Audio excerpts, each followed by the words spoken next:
Hola, ¿cómo están? Bienvenidos a un nuevo capítulo de Cine Plus. Este programa, como siempre digo, que hacemos con mucho cariño para todos los amantes del cine y también de las series. Esta semana tenemos a dos grandes invitados, una pareja de cineastas que son muy destacados y que además tienen un cine muy original, que se preocupa mucho de lo estético, que tienen encuadres, tomas muy originales y que a mí me encanta. Hablamos con Bettina Perut e Iván Osnovikov. ¿Cómo están hoy día? Bien, gracias, hola. Muchas gracias por la invitación. Muchas gracias a ustedes por acompañarnos hoy día para que la gente además conozca un poquito más de su cinematografía, de sus películas que son principalmente documentales, que como les contaba también al público, que quizás no los conoce tanto el cine documental, es un formato muy original, tiene mucha preocupación por la estética, por temas muy originales también. Bueno, lo primero, no hay muchas parejas que trabajen como realizadores, que trabajen juntos. Yo de hecho estuve buscando y no encontré ninguna. Hay varias parejas de hermanos, las hermanas Wachowski, los Farrelly, pero no encontré otra pareja. Pero en Chile hay varias parejas de, ¿Sí? O había. de documentalistas. Ah, O puede había, ser. quién sabe. No Por ahí. encontré otra pareja Sí. que fueron los dos directores y que trabajaron. De repente encontré de productor, directora, actor, actriz, eso sí, pero dos directores que se trabajaron mantengan juntos, siendo pareja. No había Es un conocido. programa de cine, no de farándula, por si acaso. ¿Cómo comenzaron justamente a trabajar ustedes juntos? Bueno, entiendo que el primer documental que hicieron fue unos que se llama Chichichi, Lelele, Martín Vargas de Chile, por ahí por el año 2000. Y esa fue su primera experiencia, pero ¿cómo decidieron empezar a trabajar haciendo documentales?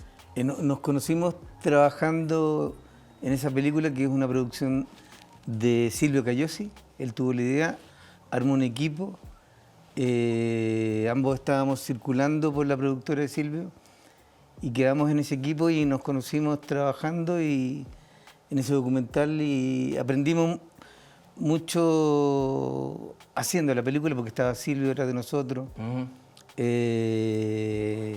estaba financiando, tuvimos mucha libertad, tuvimos la suerte de que Silvio era un cineasta de ficción y no documental, por lo tanto eso nos ayudó a concebir una manera libre de hacer películas de no ficción, así que fue haciendo esa película que nos conocimos. Fue súper interesante porque nos hicimos súper amigos y al principio éramos tres, los tres realizadores junto a David Bravo, y como que empezamos a congeniar mucho con Iván, o sea, como que nos dimos cuenta que teníamos como una visión de mundo muy similar, digamos, o sea, nos interesaban como las mismas cosas, o nuestra mirada hacia Martín Vargas, hacia las situaciones, hacia lo que estábamos haciendo coincidía mucho, entonces... Pero ahí ustedes dos estaban recién conociéndose. Nos estábamos conociendo, exactamente, entonces fue como una cosa, como entrar en el cine juntos, digamos, en el conocimiento del cine, de cómo hacer cine, y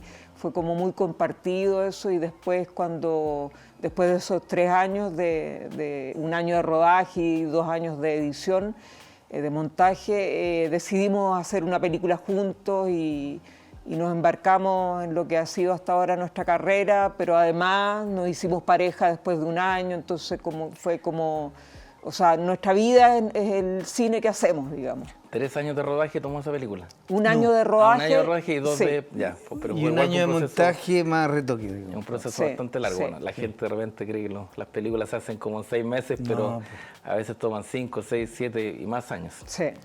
¿Y por qué el documental? ¿Por qué decidieron decididamente dedicar su vida al documental y no hacer cine de ficción, que suele ser como más popular o más masivo? Es que en esa primera película, trabajando con Silvio, como que nos empujaba a no dejarnos llevar por la información y hacer una película que fuera cinematográfica. Entonces, rápidamente, y además coincidía con nuestros gustos, porque a nosotros nos gustaba, o sea, hacíamos cine. Bettina estaba haciendo su tesis sobre cineastas chilenos. Yo había trabajado con Silvio como asistente de guión y las películas que veíamos eran películas cinematográficas, no periodísticas.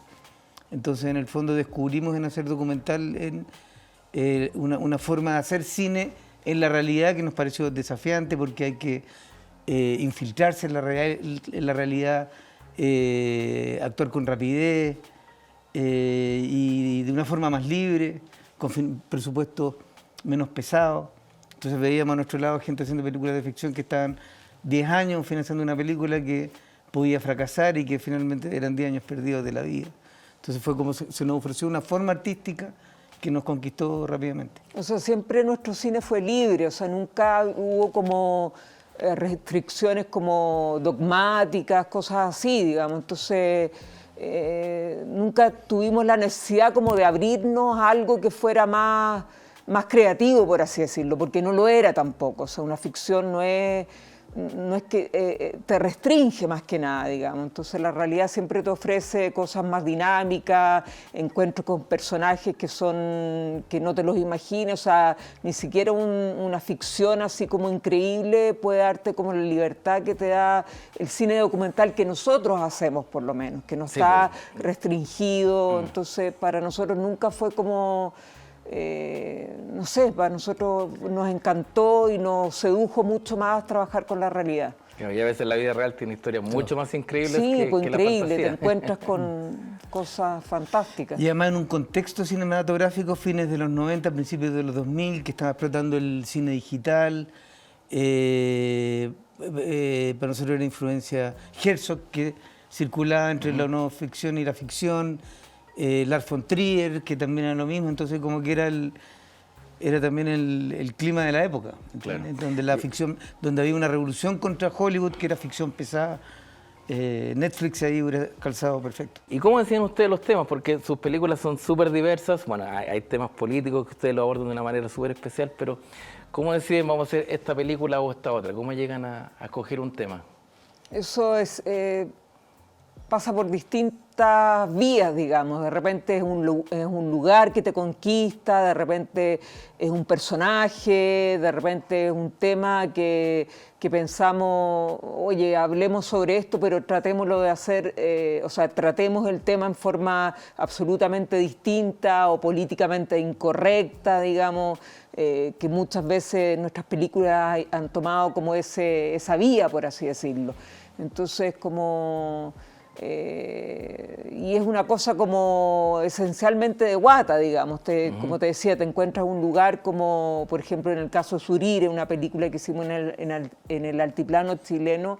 Entonces estábamos locacionando para otra película que estábamos haciendo y descubrimos este lugar fantástico. Entonces...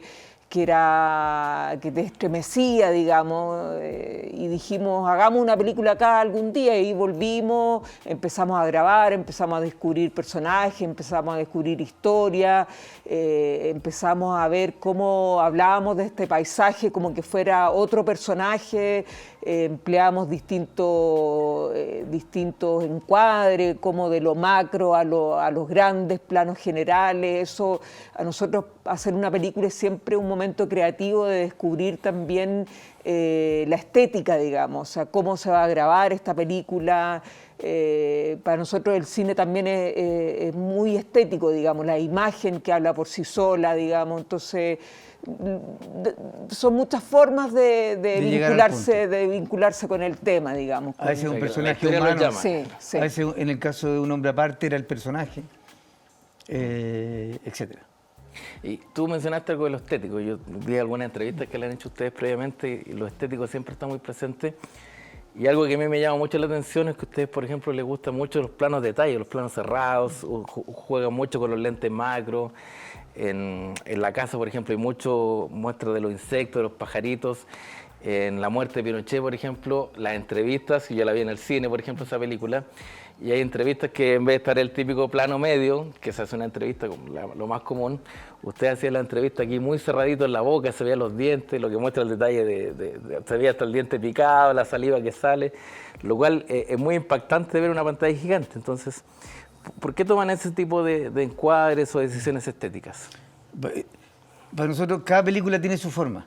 Eso es lo que hemos ido aprendiendo y tomándolo como una metodología de trabajo.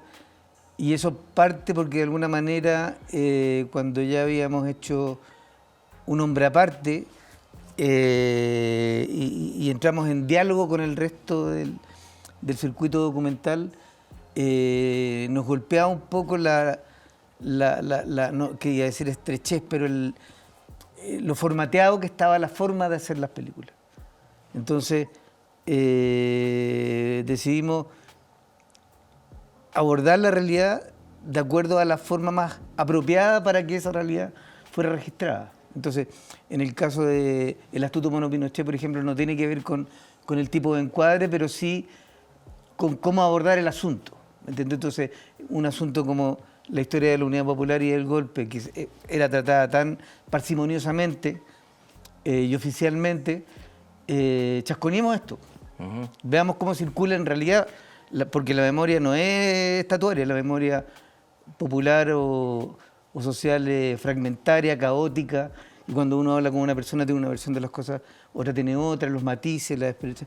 Entonces, capturemos eso también es la forma como capturar el asunto. Entonces, de ahí fuimos acostumbrándonos a ir refrescándolo también para nosotros, porque también se puede volver una lata que todo tenga que ser según un formato dado. Entonces, también tiene que ver con refrescar la forma de hacer nuestro trabajo. Y porque nosotros, digamos, no hay un narrador, digamos, en nuestras películas y se cuenta todo por sí solo, digamos, y también descubrimos en la expresividad de las imágenes, con distintos planos, con distintos lentes y todo, una potencia súper grande como para transmitir ideas también. Entonces, es como para nosotros un enriquecimiento absoluto, digamos, y nos gusta experimentar con eso en cada película y ha sido como súper bueno, digamos, porque hemos podido conciliar, digamos, lo que es texto oral, digamos, con un texto que es lo que va saliendo de cada imagen, de cada... De sonido directo del también. sonido Así también, entonces para nosotros es súper importante eso. Bueno, vamos a seguir profundizando en esto que me parece súper interesante, pero tenemos que ir a ver una nota y ya volvemos.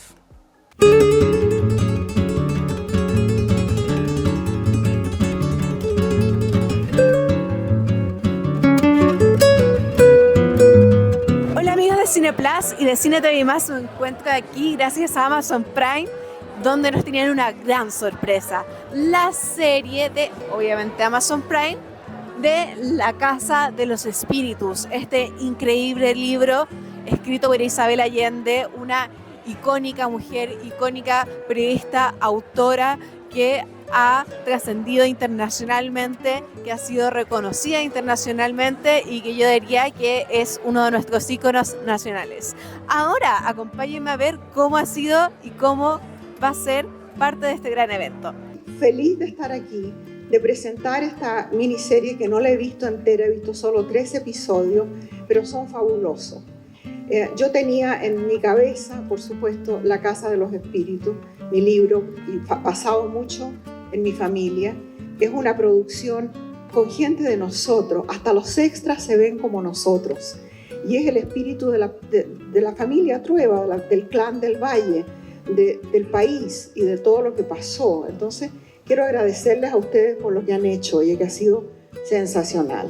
Y sobre todo estoy muy contenta de que los chilenos, las chilenas, pero todo el mundo, porque esto se va a ver en todo el mundo literalmente, puedan ver una obra que es de creadores chilenos, basada en un libro de una chilena, pero con mucho trabajo conjunto de Iberoamérica, en actores, en técnicos. Me parece que es un trabajo que es un lujo, está increíble. Y eso es lo que más alegría me da. La cultura es el alma de un país y nos merecemos también poder disfrutar. Obviamente que la gente necesita lo material, la seguridad, la salud, el trabajo, pero también necesita de este alma que se alimenta de un patrimonio cultural enorme que tenemos los chilenos.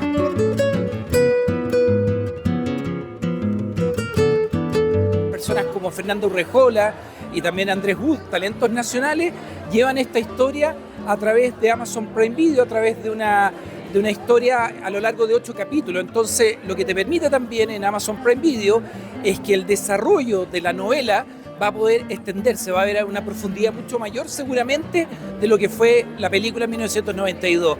Y como alguien diría, justicia divina, porque siento que la historia, la pluma de Isabel Allende se merece que esté en un formato serie. Hay que ser muy cuidadosos en el elenco y creo que ahí también dieron con el clavo de quienes iban a interpretar a cada uno de los personajes. Son tantos que evidentemente la serie tiene que ir adaptando a quienes tienen que estar sí o sí. Con esto termina esta hermosa noche que nos dejó adelantado que en 2026 se estrenará La Casa de los Espíritus en Amazon Prime. Bueno, después de esa nota seguimos conversando acá con nuestros grandes invitados, los cineastas Bettina Perut e Ivanos Novikov, que tienen una larguísima y destacada trayectoria, muy premiada además, haciendo documentales. Estamos hablando de que ustedes experimentan harto con el lenguaje audiovisual, con la escala de planos. También tomamos como ejemplo la película La Muerte de Pinochet, donde a mí me llamaba la atención que las entrevistas tenían muchos planos cerrados, se veía la boca, los dientes, la nariz, los ojos. Y me preguntaba también, cuando los entrevistados después veían la película, ¿qué les parecían a ellos verse de esa forma?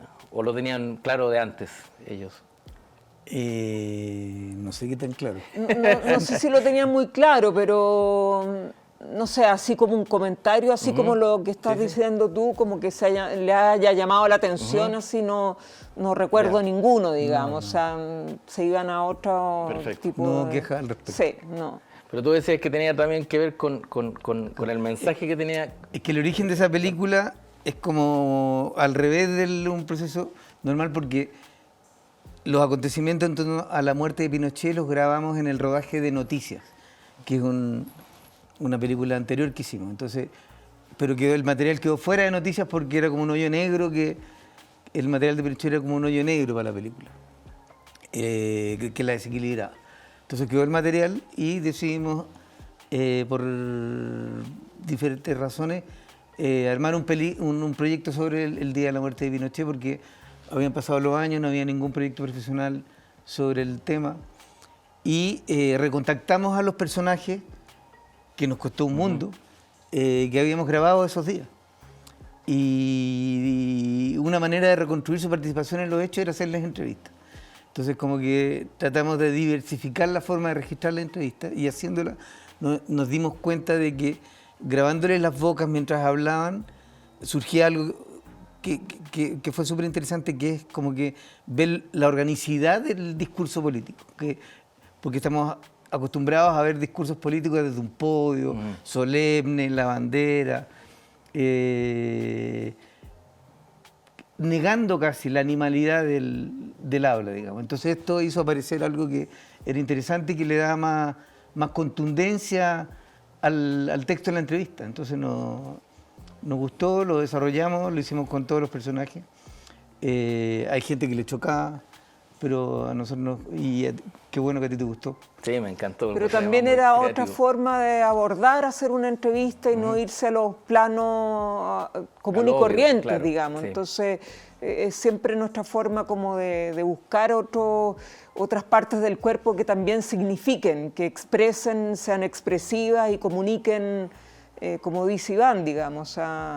Entonces, también era como una forma distinta de poder realizar esas entrevistas que nos vimos obligados a hacer, por así decirlo, porque había que reconstruir la historia y todo, entonces eso. Bueno, y a propósito de Pinochet, que es un personaje que ha marcado la historia de Chile y sigue hoy día muy presente, ustedes previamente habían hecho un documental que desde el nombre ya era bastante provocador, se llama El astuto mono Pinochet contra la moneda de los cerdos. Y en esa película ustedes también experimentaron bastante y siguieron a un grupo de niños que a ellos les pidieron de alguna forma que hicieran todo el tema del golpe de Estado, del gobierno Allende, y fue un documental bien particular. Sí, si me pudieran contar un poco cómo nació ese documental y ese experimento. El 2003 se cumplían 30 años del golpe. Entonces, un amigo que trabajaba en TVN nos dijo que TVN estaba buscando ideas para hacer un documental conmemorativo. Todo esto era medio secreto, no era un concurso oficial. Y ahí se nos ocurrió esta idea que no les gustó. Me imagino. Pero tenían varias otras opciones, digamos. Era una idea muy distinta. Pero a nosotros nos encantó la idea, entonces le echamos para adelante. Y empezamos a hacer Entonces el concepto era ese, que niños y jóvenes en dinámicas de improvisación transfirieran los mitos que circulaban sobre esto. La mayor parte de los niños no tenían ni idea, pero después volvían a sus casas, le contaban a sus papás, los papás les contaban, entonces eso fue enriqueciendo la dinámica. Y bueno, cuando llegábamos, digamos, a los colegios, o sea, lo primero que salía era, o sea, se enteraban ahí nomás, entonces salían cosas como que Pinochet era primo de Allende, o Pinochet era un mono animado, ¿me entiendes? Sí. Cosas así, entonces todo eso que no está, o sea, nosotros buscábamos justamente lo que no estaba en la historia oficial. Era como la memoria, el imaginario colectivo, digamos, que circulaba por los niños y adolescentes chilenos. De manera Entonces, caótica. claro, era absolutamente caótico, dispar, que no tenía que ver con la realidad o con la supuesta realidad, ¿me entiendes?, que estaba en los textos escolares. Entonces fue como...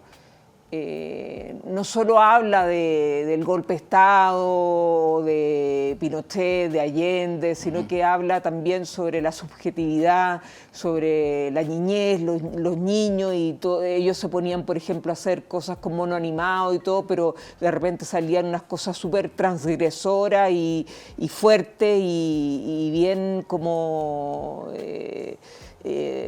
esquizofrénicas, por así decirlo. Entonces, Chocante. como estaba como esta infancia también como al límite, ¿me entiendes? En juegos como súper violentos y todo. Entonces, esa parte como psicológica también nos interesó mucho, también de estudiantes de teatro, ¿cachai? Entonces, no queríamos nosotros que contaran la historia, ¿me entiendes? Como tal y como había sido, sino que era una recreación absolutamente como subjetiva, y entonces eso también fue súper criticado, por así decirlo, en primera instancia, porque como que una cosa como irrespetuosa, ¿me entiendes? Como la figura de Allende, sobre todo la figura de Allende, como que se había visto como ultrajada, por así decirlo.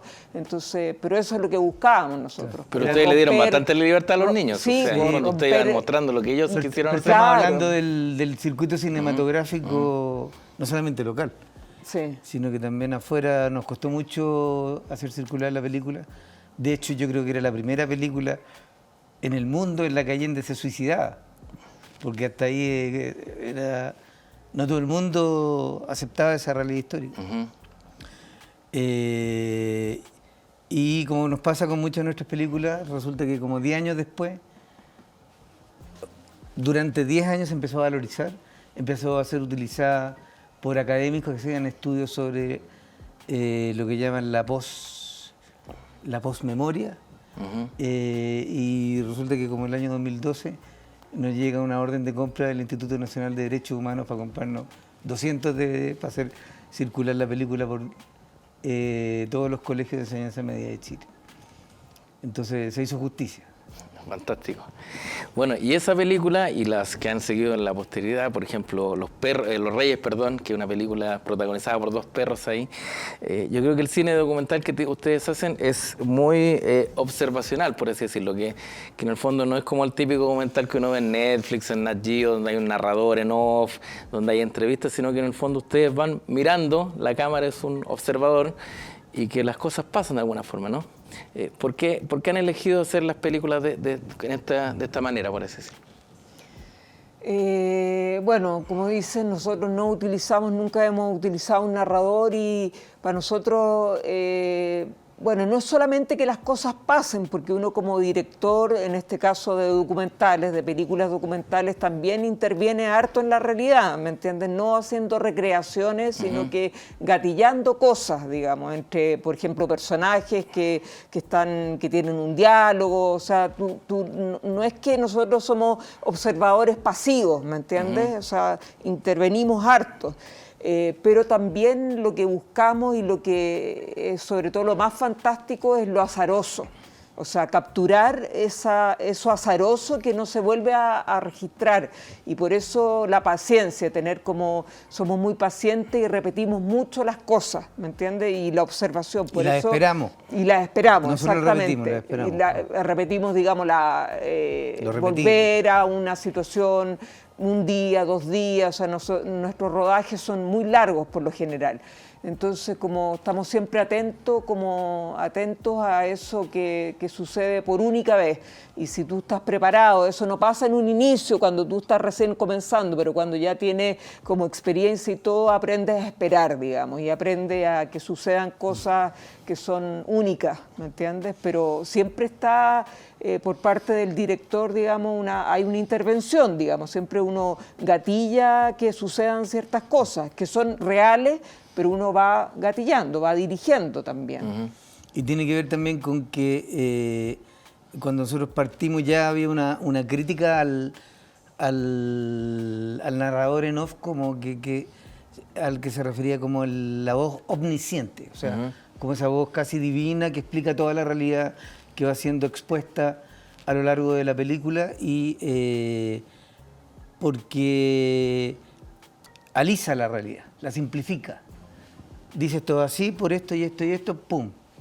Mucho documental político de la década del 60 y el 70 tenía ese defecto, digamos, y que son películas que eran valiosas formalmente por el tipo de montaje, pero que en términos de perspectiva política histórica envejecieron mal, digamos. No, o sea, en ese sentido el narrador en off puede llegar a ser un defecto. Claro, porque amarra la realidad y hay películas que siguen siendo ricas a pesar del narrador en off, porque la realidad se traspasa a través del material. No vamos a nombrar para que la gente no se ofenda. Pero entonces para nosotros, y conectando con lo del inicio, nos dedicamos al cine documental porque estar expuesto a la realidad en curso a nosotros nos enriquece, porque uno llega a un lugar y viene con no el prejuicio, pero con la idea de que esto es así porque circula, es dominante una visión de las cosas, pero finalmente uno se da cuenta que la cosa es completamente distinta. Entonces también nuestras películas cambian del guión a la realización, porque el guión es una herramienta para preproducir, pero finalmente la investigación más intensa se da cuando uno está compartiendo por meses esa realidad. Entonces cuando no usamos la voz en off, porque nuestra opción es al contrario, ir a una realidad para que la realidad nos enriquezca a nosotros mismos y enriquezca la película que queremos hacer de ella, y la voz en off tiende a ser un mecanismo de aplanamiento, de simplificación del mundo. O sea, por ejemplo, en relación a la observación, Los Reyes, que los protagonistas son dos perros, inicialmente no era así, digamos. Inicialmente iban a ser los skaters del parque de skate, pero no nos satisfizo eso, y observando y estando ahí grabando y todo, descubrimos estos dos perros que eran geniales, tenían un juego único, tenían una relación única, eran personajes, no eran cualquier perro, digamos, no por ser perros aparecieron en la película, ¿me entiendes? Y su dinámica, la forma en que podían fotografiar, era como increíble, y por eso la película derivó en eso. Entonces también es la realidad que te va mostrando, digamos, cuando te arrojas al rodaje, por así decirlo. Así es. Bueno, se nos está acabando el tiempo, lamentablemente. Bueno, Los Reyes está disponible en Onda Media, que es una plataforma que hemos recomendado varias veces, que es como un Netflix gratuito que tiene el Ministerio de las Culturas y las Artes. Pero si la gente quiere acercarse más a sus películas, ¿dónde las puede encontrar?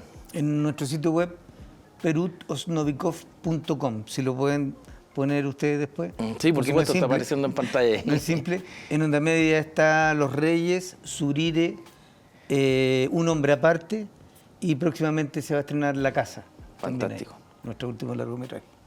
Bueno, les agradezco un montón que hayan venido hoy día. Lamentablemente el tiempo se nos pasa volando, pero algo pudimos reconocer ahí, el trabajo y la inspiración que los motiva a ustedes a ser grandes cineastas. Así Muchísimas gracias. Muchas gracias. Gracias a ustedes. Así que bueno, con eso nos despedimos hoy día de Bettina Perut e Ivanos Novikov, grandes cineastas chilenos, y nosotros nos vemos en un próximo capítulo de Cine Plus. Chao, chao.